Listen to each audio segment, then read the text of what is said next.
Salam hangat rekan-rekan semua. Bagi Anda yang Twitteran, silakan follow @bigmansirait. Mencermati keseharian kita sebagai anak bangsa. Silakan broadcast ke rekan-rekan kita. Tuhan memberkati.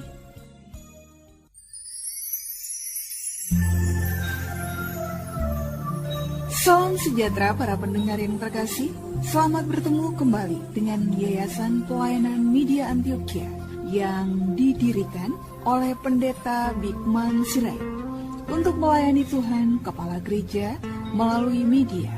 Untuk memperluas wawasan umat Tuhan, PAMA juga menerbitkan tabloid Kristen Reformata, Reformata Online, Reformata Audio Streaming. Juga tersedia buku-buku karya Pendeta Bigman Sirait dan ratusan CD khotbah. Doakan dan ikutilah pelayanan PAMA di radio di berbagai kota dan pelayanan televisi di Indovision, Live Channel, Cablevision, Family Channel. Untuk informasi lebih lengkap, klik www.reformata.com www.reformata.com www.reformata.com. Kini tibalah saatnya kita akan menikmati kebenaran firman Tuhan bersama Pendeta Bigman Sirait. Selamat mendengarkan, Tuhan memberkati. Salam sejahtera saudara yang kekasih di dalam nama Tuhan Yesus Kristus. Kembali kita bertemu dan memikirkan kebenaran firman hidup itu. Firman dan perubahan hidup. Saudara, Efesus pasal yang keempat ayat 17 sampai 24. Efesus 4 17 sampai 24 menjadi pokok pikiran kita. Mari kita baca. Sebab itu kukatakan dan kutegaskan ini kepadamu di dalam Tuhan. Jangan hidup lagi sama seperti orang-orang yang tidak mengenal Allah dengan pikirannya yang sia-sia dan pengertiannya yang gelap, jauh dari hidup persekutuan dengan Allah. Karena kebodohan yang ada di dalam mereka dan karena kedegilan hati mereka. Perasaan mereka telah tumpul sehingga mereka menyerahkan diri kepada hawa nafsu dan mengerjakan dengan serakah segala macam kecemaran. Tetapi kamu bukan demikian. Kamu telah belajar mengenal Kristus. Karena kamu telah mendengar tentang Dia dan menerima pengajaran di dalam Dia menurut kebenaran yang nyata dalam Yesus. Yaitu bahwa kamu berhubung dengan kehidupan kamu yang dahulu harus menanggalkan manusia lama yang menemui kebinasaannya oleh nafsunya yang menyesatkan. Supaya kamu dibaharui di dalam roh dan pikiranmu dan mengenakan manusia baru yang telah diciptakan menurut kehendak Allah di dalam kebenaran dan kekudusan yang sesungguhnya. Saudaraku yang kekasih di dalam nama Tuhan Yesus Kristus, LAI memberi judul bagi perikop ini manusia baru. Tepat sekali karena menjadi gambaran bagaimana orang berpindah dari hidup lama kepada hidup baru, dosa dan menjadi orang yang ditebus dari dosa. Oleh karena itu Rasul Paulus berbicara kepada orang-orang di Efesus mengingatkan mereka bahwa mereka sekarang tidak lagi sama dengan yang dulu. Dulu itu apa? Manusia lama. Karena firman telah mengubah kehidupan mereka dari manusia lama menjadi manusia yang baru. Manusia lama itu apa sih? Yaitu pertama mereka yang dikatakan tidak mengenal Allah. Mereka yang tidak mengenal Allah ini artinya opposite terhadap Allah. Mungkin mereka punya dewa atau ilah-ilah. Mereka tidak menyembah kepada Allah, mereka tidak takut kepada Allah, mereka tidak mau mengerti apa perintah-perintah Allah. Nah saudara-saudara, sehingga mereka digambarkan orang yang kafir. Tetapi bisa jadi mereka juga bukan orang kafir, tapi orang fasik. Artinya kalau kafir itu dengan bahasa gampang kita bilang tidak beragama, tidak bertuhan. Kalau fasik dia beragama, bertuhan, tapi tidak menjalankan apa yang semestinya. Ya, dia menabrak semuanya. Mereka hidup dalam kefasikannya. Nah oleh karena itu, Di dalam dua aspek tadi sebagai manusia lama yang hidup jauh dari kehendak Allah. Dan kedua mereka hidup dalam pikiran yang sia-sia. Kenapa pikirannya sia-sia digambarkan? Karena pengertian mereka itu gelap. Jauh dari persekutuan dengan Allah, artinya jauh daripada kebenaran, prinsip-prinsip nilai hidup yang semestinya. Bagi mereka yang tidak bertuhan itu atau yang tidak mau mengenal Tuhan, kebenaran adalah apa yang cocok dengan dirinya. Kebenaran adalah apa yang menguntungkannya. Kebenaran adalah apa yang disukainya. Yang tidak disukai, tidak cocok dengan dirinya, bukan kebenaran. Nah, inilah menjadi pergumulan penting yang patut untuk kita gumuli, yang patut untuk kita pahami. Bagaimana kita menjalani hari-hari kita supaya kita boleh hidup sesuai dengan kehendak Tuhan. Bagaimana kita menempatkan diri kita dan bagaimana kita menjalani hari-hari kita. Saudara-saudaraku yang dikasihi oleh Tuhan Yesus Kristus. Penempatan diri yang tepat, yang hidup sesuai dengan kehendak Allah, menjadi kehidupan yang semestinya dijalani oleh orang-orang yang mengenal Allah. Mereka-mereka yang melakukan apa kehendak Allah, membuat dia berbeda dengan yang tidak. Nah, karena itu orang-orang yang tidak mengenal Allah tadi, betul-betul mereka berjalan menurut maunya, menurut kehendaknya, ya, dan mereka hidup di dalam kebodohan dan kedegilan hatinya. Hatinya kenapa bisa? Ya, mereka masa bodoh terhadap semuanya. Nah, kedegilan hati ataupun kebodohan mereka adalah sebuah hal yang semestinya tidak terjadi dalam kehidupannya. Kebodohan dan kedegilan yang sangat mengerikan. Itulah gambaran orang tidak mengenal Tuhan. Kalau Alkitab mengatakan umatku binasa karena kurang pengetahuan, nah ini bukan pengetahuan matematika, bukan pengetahuan sains, pengetahuan akan kebenaran. Ya, sehingga saudaraku ini menjadi sangat penting. Nah, kalau mereka tadi opposite terhadap Allah, berseberangan dengan Allah. Kalau mereka punya pikiran sia-sia, maka yang ketiga aspek orang tidak mengenal Allah adalah apa? Perasaan mereka dikatakan telah tumpul. Sehingga mereka tidak mempunyai lagi nurani kebenaran. Jadi kalau mereka mau melakukan kejahatan, mereka bisa melakukannya dengan tersenyum. Berbohong dengan tenang. Menipu dengan senang. Mereka bisa menikmati keuntungan-keuntungan yang mereka dapat sekalipun keuntungan itu adalah hasil rampasan. Ini menjadi mengerikan, tetapi itulah kenyataan yang ada. Mereka menjalani hari-hari yang gelap itu dengan semaunya, dengan perasaan-perasaan yang terpatri pada dirinya untuk apa yang harus dikerjakannya.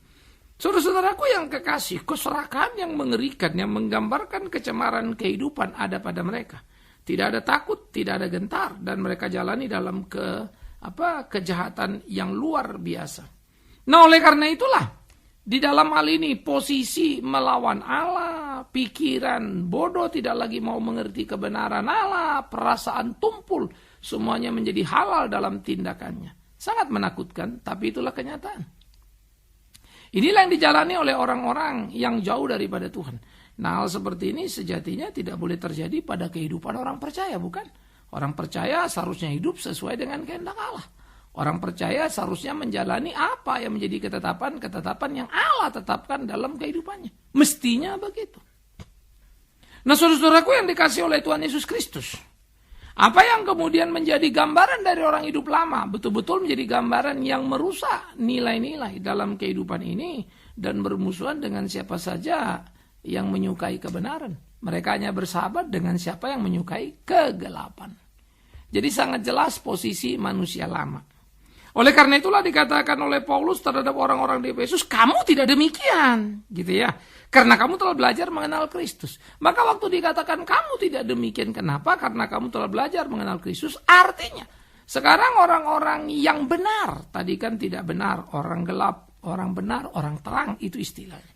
Adalah manusia baru dan bukan manusia lama. Yaitu mereka yang hidup mengenal Kristusnya. Nah, ini menjadi luar biasa. Mereka berjalan bersama, bersekutu dengan Tuhan Allah itu. Mereka tidak berseberangan. Mereka ada di dalam persekutuan itu, membuat manusia itu terus-menerus berinteraksi dengan Allah yang hidup. Sehingga dia belajar mengenal kebenaran, belajar mengerti kebenaran, belajar hidup dalam kebenaran. Ya. Nah, ini orang yang disebut lahir baru. Ini yang disebut anak terang. Ini yang disebut benar. Maka mereka hidup dalam hal yang semestinya, bagaimana mereka menjalani hari-harinya. Dan bagaimana kemudian dikatakan orang-orang percaya itu terus menerima pengajaran kebenaran akan Kristus. Karena dia sudah menyatu bersekutu dengan Kristus. Orang yang menyatu dan bersekutu dengan Kristus selalu haus akan kebenaran tentang Kristus. Dan dia bertumbuh, bertambah, belajar, mengerti kebenaran Kristus. Nah, apakah ini hidup dalam hidup kita? Ini pertanyaan menarik, saudaraku. Apakah ini ada di dalam diri kita? Pertanyaan menarik yang perlu dijawab oleh setiap kita. Pertanyaan menarik yang perlu untuk kita pertanggungjawabkan dalam kehidupan keimanan kita. Pertanyaan menarik yang patut untuk menjadi pergumulan serius dalam hidup sebagai orang percaya. Bagaimana sejatinya menjalani apa yang menjadi kehendak Allah? Bagaimana sejatinya menghidupi kasih karunia Allah? Sehingga hidup kita menjadi hidup yang berkenan kepadanya, hidup yang memuliakan namanya. Nah, inilah seharusnya kehidupan orang percaya. Inilah seharusnya kehidupan orang benar. Inilah seharusnya kehidupan orang Kristen yang sejati. Maka pertanyaan pertama adalah, apakah engkau hidup bersekutu dengan Allah? Artinya di dalam Dia, bersama dengan Dia. Nah, itu akan dipahami bagaimana kita tahu dia di dalam Dia. Pertama, pemahaman tadi itu kan. Itu aspek kedua, mengikuti pemahaman akan Allah yang benar. Pasti dia tahu, karena dia belajar.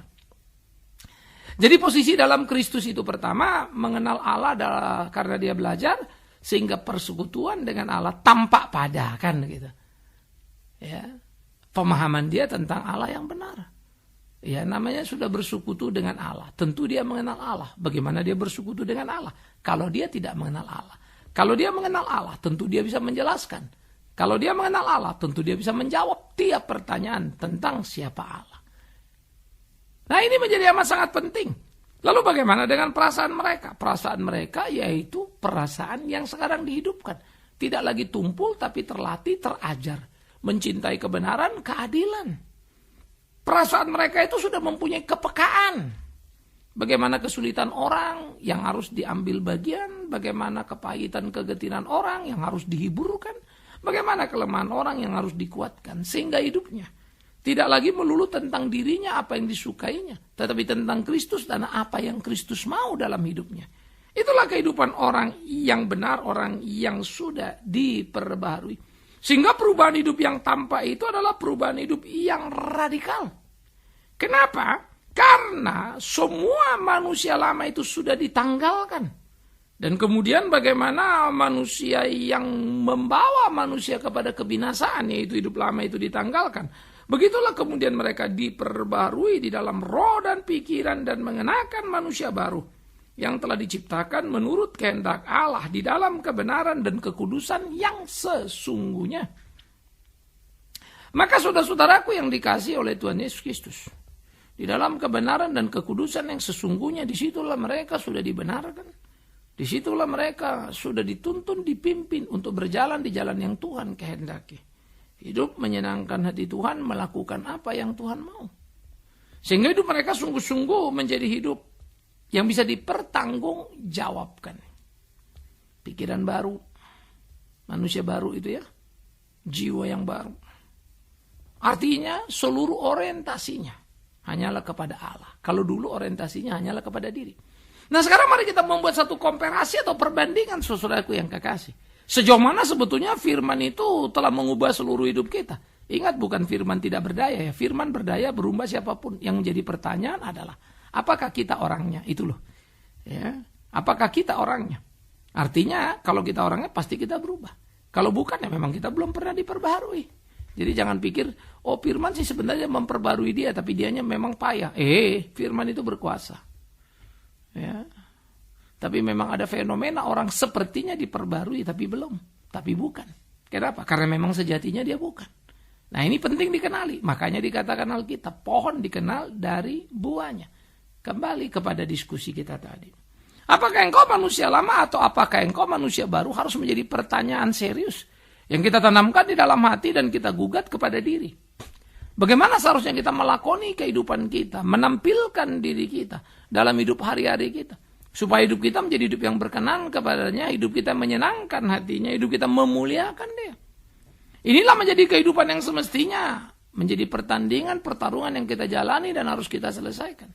Sehingga hidup lama itu betul-betul tidak lagi tersisa pada diri kita karena tertutupi oleh hidup yang baru, tergantikan.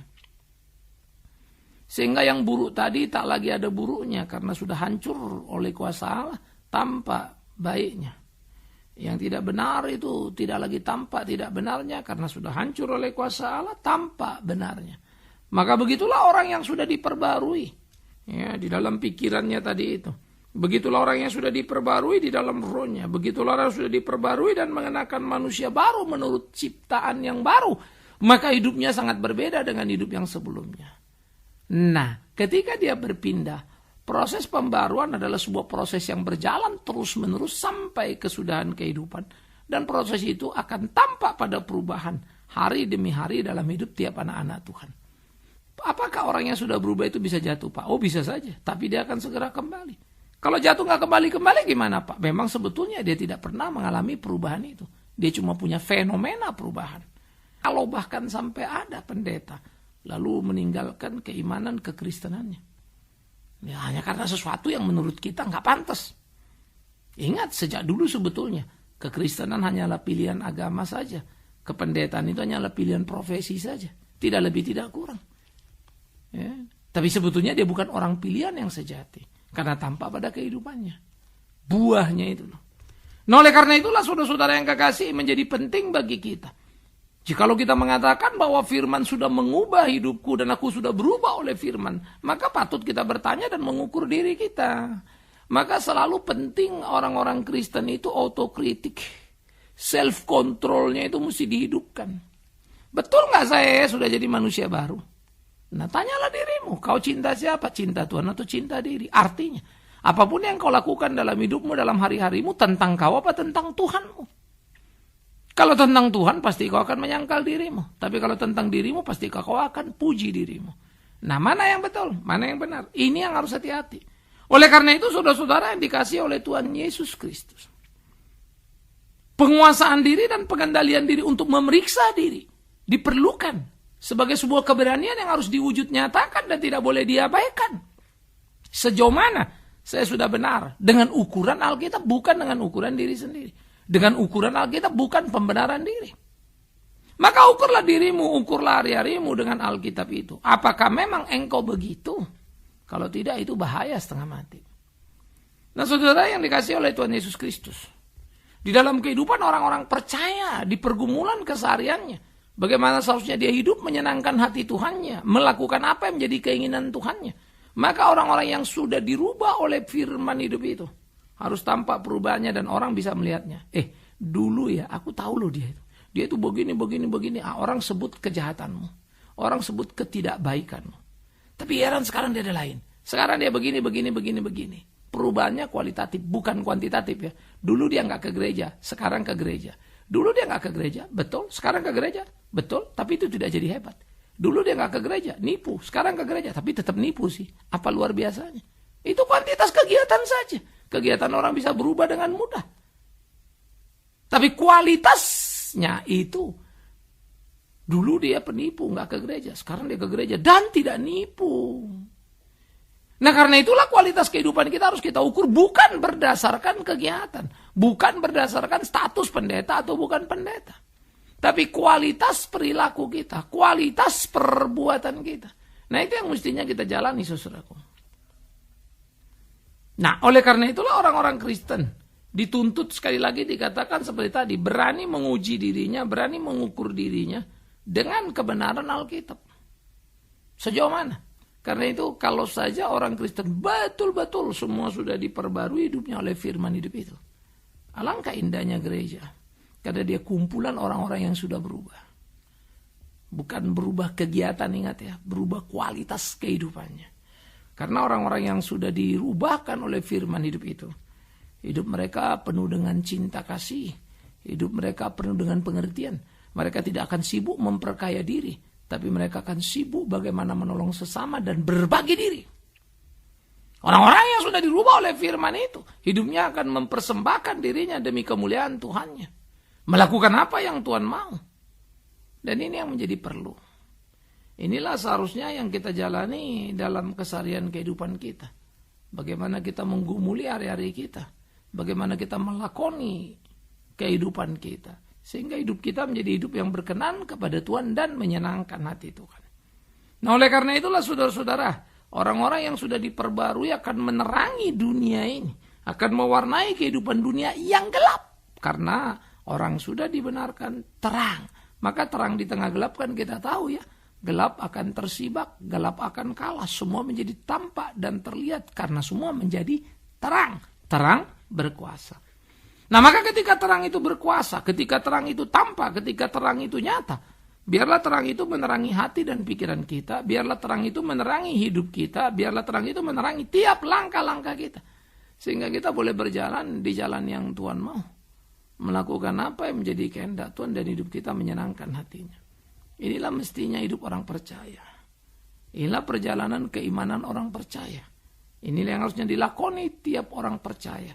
Sehingga hidupnya sungguh-sungguh seperti apa yang Tuhan mau. Alangkah indahnya. Itu sebab saya bilang tadi. Ingat, ukurannya jadi gampang. Pertama, dia tidak akan cinta diri, tapi cinta Tuhannya. Karena apa? Dia menyangkal dirinya. Itu orang percaya. Nah, karena itu dia akan jadi berkat bagi sesamanya. Ingat, dia tidak mengumpulkan berapa kaya, tetapi berapa dia berbagi. Apalagi mengumpulkan dan bercerita. Betapa kayanya saya. Tapi dia tidak pernah berbagi. Itu mengerikan. Ya, itu sudah jelas amat sangat duniawi. Karena orang dunia akan berlomba-lomba menunjukkan berapa yang dimilikinya. Tapi anak Tuhan akan berlomba-lomba bagaimana membagi diri untuk sesamanya. Tuhan terlalu cinta pada dia, bagaimana dia tidak mencintai sesamanya. Anak-anak Tuhan akan menjadi anak-anak yang penuh dengan kesukacitaan. Di tengah situasi gelombang apapun, dia sukacita bukan karena sehat. Sakit pun dia tetap bersukacita. Sehingga soal sembuh dari sakit baginya itu soal kedua. Tapi bagaimana dekat dengan Tuhan, bersyukur kepada Tuhan, hidup dalam persekutuan dengan Tuhan, itulah kesejatian. Dan aspek yang ketiga tentu saja, bagaimana dia dikenali dengan perilaku baiknya, dengan benarnya, bukan tipunya, bukan akal-akalannya. Ya, sehingga dia tidak hanya mampu berbicara, tapi juga mengerjakannya. Sehingga dia tidak hanya mengkhotbahkan kasih, tidak mengkhotbahkan yang baik-baik, tapi hidupnya memang juga baik. Saudara, khotbah benar, hidup benar itu beda. Khotbah baik, hidup baik itu beda. Saya khotbah yakin saya benar. Ya, saya siap digugat untuk itu. Tapi apakah hidup saya kemudian benar dan sesuai? Nah, Anda harus melihat dan mengujinya. Anda harus cari tahu. Ya. Jangan percaya pada apa yang saya katakan. Namanya saya akan bilang saya baik atuh. Iya kan ya? Nah, itulah dilemanya dalam memahami sebuah khotbah. Jadi jangan pikir karena saya pendeta lalu semua kalimat saya benar. Belum tentu. Dan yang kedua, kalau kalimat saya semuanya benar, belum tentu perbuatan saya benar. Nah, hati-hati lagi. Oleh karena itulah manusia baru tadi bukan manusia yang mendiskusikan siapa dirinya, tapi manusia yang terlihat siapa dia. Ngerti maksud saya, saudara? Jadi dia bukan bilang, saya baik, saya sudah berubah begini. Silakan, Anda boleh keluarkan 1001 perkataan. 1001 kali kesaksian. Tapi kebenarannya adalah apakah itu tampak di hidupmu, tampak di hari-harimu, tampak di tiap langkahmu, sehingga engkau memang betul-betul manusia baru. Nah, inilah yang mesti kita gumuli, saudara. Karena itu jangan pernah meminta orang untuk mengagumimu dan menghormatimu sebagai orang percaya. Lalu bilang saya sudah berubah, saya sudah bertobat. No. Dengan perubahanmu, buah pertobatanmu akan tampak perubahan perilakumu. Orang akan respect padamu, orang akan memberi hormat padamu. Jangan tagih itu, karena itu akan datang menjadi buah kehormatan bagi orang yang selayak menerimanya. Inilah kehidupan orang beriman yang harusnya terus ditumbuh kembangkan tadi. Kehidupan orang beriman yang harus dijalani dalam pertanggungjawaban yang penuh. Sehingga sungguh dalamnya nama Tuhan dipermuliakan. Selamat untuk mengidentifikasi diri kita, apakah kita sudah menjadi manusia baru yang dirubah oleh firman hidup itu? Jawabannya ada pada hati nurani kita masing-masing. Amin. Mari kita berdoa. Tuhan, kami bersyukur, kami berterima kasih untuk firman hidup yang menyadar ingatkan kami. Betapa seharusnya hidup kami seperti yang Tuhan kehendaki, karena kami bukan lagi manusia lama, tetapi sudah menjadi manusia yang baru. Biarlah hidup kami menjadi hidup yang berkenan kepadamu, memuliakan namamu, menjalankan kehendak-Mu sehingga sungguh di dalamnya nama Tuhan dimuliakan, ditinggikan. Terpujilah Tuhan kekal selama-lamanya. Kami serahkan hidup kami dari kami ke dalam tangan pengasihan-Mu demi Yesus Kristus. Tuhan dan Juru Selamat yang hidup itu. Kami berdoa, kami memohon. Amin. Kita telah mendengarkan firman Tuhan yang disampaikan oleh Pendeta Bigman Sirait. Bagi Anda yang merasa diberkati dan ingin menjadi mitra Pama dalam melayani melalui doa, daya dan dana, silakan menghubungi kami melalui telepon 021 392 4229, 021 392 4229. Email di pama_yayasan@yahoo.com, pama_yayasan@yahoo.com. Sampai bertemu kembali di waktu dan gelombang yang sama. Tuhan memberkati.